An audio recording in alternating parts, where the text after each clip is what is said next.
I'm actually sitting on the ground out in my nature walk because I decided as I was walking along that I was going to create something.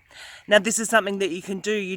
Creativity doesn't actually have to be about crayons and pencils and things like that. Nature provides a wonderful canvas.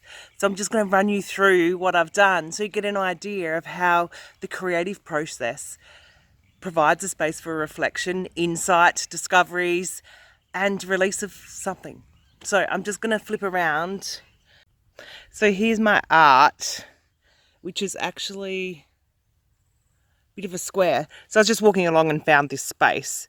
The interesting thing was while I was creating, lots of insights sort of came up. So for instance, the surface is a bit rough and there's sort of a few barriers, but the first thing I did was to create the frame and then line up these rocks. And so what sort of insight I got around that was about that each individual rock is very different, even though it's a rock, and it's honouring difference and really looking at being yourself and seeing how it goes. But there's something about it being a little bit compartmentalised as well.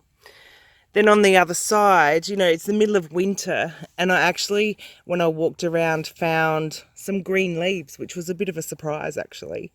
And then creating something at the core, and there was this little tree thingy that came out as well. So that's the actual art.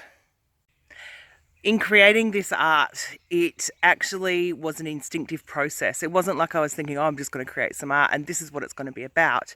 It was about actually going for a walk around and using the resources that were around me, which is an interesting process in itself and symbolic for its own reasons.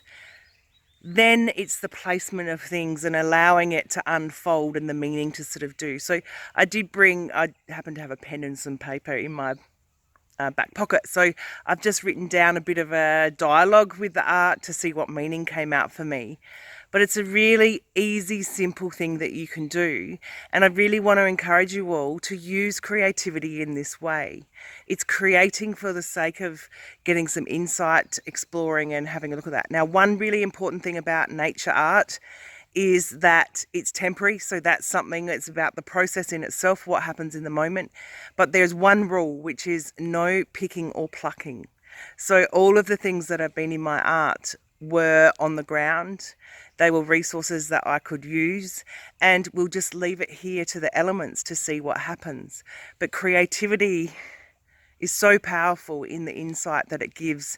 And I'm so glad that I've actually taken some time just to reflect, get some insight for myself, work out what's happening for me, and take some steps forward, which has been really good. So I'd love to see if you've got any nature art that you've done, or maybe spend some time on the weekend just creating something with what's around you, the resources, and seeing what insight comes. All right, hope you have a great weekend. All right, bye.